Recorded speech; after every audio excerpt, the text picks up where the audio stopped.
కాశ్మీర్ నుంచి కన్యాకుమారి వరకు దేశమే తన కుటుంబంగా చేసుకుంటూ దేశాన్ని పాలిస్తున్న నరేంద్ర మోడీకి రాష్ట్ర ప్రజల తరపున నమస్కారాలు తెలియజేశారు.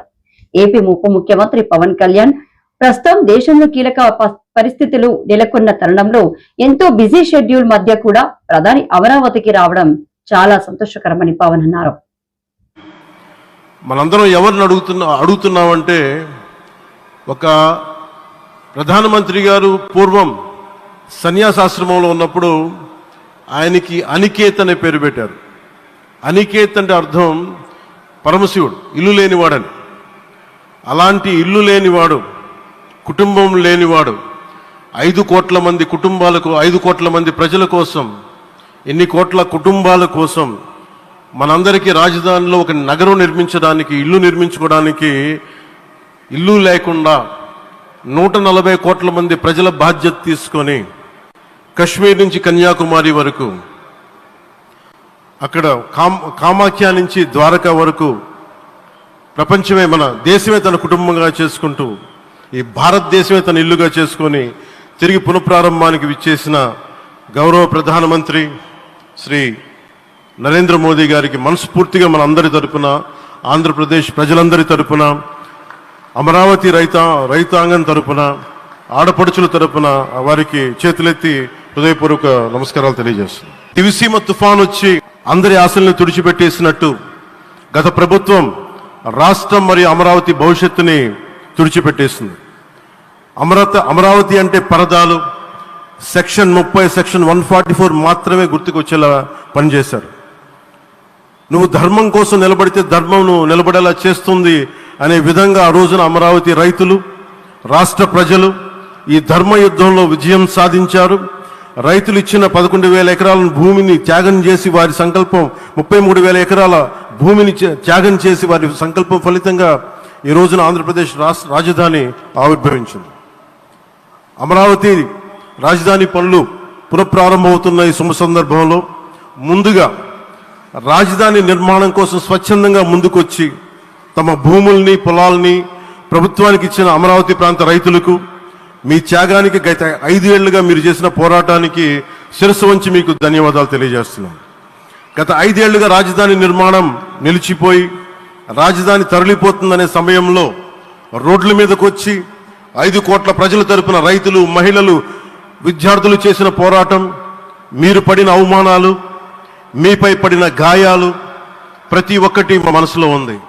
ఆ రోజున దివ్యాంగులు కూడా లాఠీ దెబ్బలు నా గుండెలు ఇంకా సజీవంగా ఉన్నాయి. ఆ బాధ మేము మర్చిపోలేదు, ఎవరిని మర్చిపోనివ్వలేదు. అందుకని దానికి సజీవ సాక్షి ఈ రోజున తిరిగి పునఃప్రారంభానికి గౌరవ ప్రధానమంత్రి గారు రాక, ఆ రోజున మహిళలు, విద్యార్థులు చేసిన పోరాటం, మీరు పడిన అవమానాలు, మీపై పడ్డ గాయాలు ప్రతి ఒక్కటి మనసులో ఉంది. మీ త్యాగాన్ని మేము మర్చిపోం. మీరు చేసిన త్యాగానికి జవాబుదారీగా ఉంటాం. బాధ్యతగా అమరావతి నిర్మాణం జరిగేలా సాయశక్తుల ఈ కూటమి ప్రభుత్వం కృషి చేస్తుంది. అమరావతి రైతుల త్యాగాలను హృదయపూర్వకంగా స్మరించుకుంటూ వారి ప్రతినిధులుగా ఇక్కడకు విచ్చేసిన రైతులకి నా ప్రత్యేక నమస్కారం. ఈ పోరాటంలో వారికి ప్రతినిధులుగా సన్మానం అందుకుంటున్న మహిళా రైతులు పాత్ర, ప్రత్యేకించి అమరావతి మహిళా రైతుల పాత్ర చాలా అభినందనీయం. మీరు ఎంత నలిగారు, మీరు ఎంత రోడ్ల మీదకి వచ్చారు. మగవాళ్ళు ఆపేస్తే ఆడపడుచులు బయటకు వచ్చి తిరిగి పౌరుషం చూపించారు, ఆంధ్ర పౌరుషాన్ని చూపించారు. మీరికి నా ప్రత్యేక అభినందన. వాళ్ళు చూపిన సాహసం, సహనం అందరికీ ప్రేరణగా నిలుస్తాయి. వేదిక మీద ఉన్న నా మంత్రివర్గ సహచరులకి, గౌరవ ప్రధానమంత్రి శ్రీ నరేంద్ర మోదీ గారికి, విజనరీ అయిన గౌరవ ముఖ్యమంత్రి శ్రీ నారా చంద్రబాబు నాయుడు గారికి, సోదరులు లోకేష్ గారికి, గవర్నర్ గారికి ప్రత్యేకించి నా హృదయపూర్వక నమస్కారాలు, ధన్యవాదాలు తెలియజేస్తున్నాను. అలాగే ఇతర సహచరులకు, సభకు హాజరైన వారికి, రాష్ట్ర ప్రజలకు కూడా నమస్కారాలు తెలియజేస్తున్నాను. ఇక్కడ రైతులు భూమిని మాత్రమే ఇవ్వలేదు, రాష్ట్ర భవిష్యత్తును నిర్మించే ఆశలను, విశ్వాసాన్ని ఇచ్చారు. కానీ 5 సంవత్సరాల్లో గత ప్రభుత్వం ఆ త్యాగాన్ని అవమానించింది. 3 రాజధానులు అస్తవ్యస్త విధానంతో ప్రజల విఘ్నతని, అమరావతిని అగౌరవపరిచింది. ఈరోజు ఈ వేదిక నుండి మేమందరం మీకు హామీ ఇస్తున్నాం, అమరావతి మళ్ళీ ఒక ప్రపంచ స్థాయి సర్వశ్రేష్ఠ రాజధానిగా ఆవిర్భవిస్తుంది. అమరావతి ఒక ఆర్కిటెక్చరల్ జోన్, ఒక కాంక్రీట్ జంగిల్గా మిగిలిపోకుండా జవాబుదారీతనం, న్యాయం, ప్రజాస్వామ్యానికి ప్రతీకగా నిలవాలని ఆకాంక్షిస్తున్నాను. కేంద్రంలో రాష్ట్రంలో స్థిరమైన ఎన్డీఏ ప్రభుత్వం ఏర్పడిన కారణంగా అభివృద్ధి కార్యక్రమాలు వేగంగా సాగుతున్నాయి. మేనిఫెస్టోలో ఇచ్చిన హామీలన్నీ దశల వారీగా బాధ్యతాయుతంగా అమలు చేస్తున్నాం. కేవలం మ్యాచింగ్ గ్రాంట్స్ ఇవ్వని కారణంగా గత ప్రభుత్వం రాష్ట్రం కేంద్రం నుంచి పొందాల్సిన వేల కోట్లు నష్టపోయింది. కానీ ఈ ప్రభుత్వం కోఆపరేటివ్ ఫెడరలిజం స్ఫూర్తితోటి పరస్పర సహకారంతో పనిచేస్తున్నాం. రాష్ట్రంలో రహదారులు, రైల్వే, పారిశ్రామిక రక్షణకు సంబంధించి ఈ రోజున మన అమరావతి కాకుండా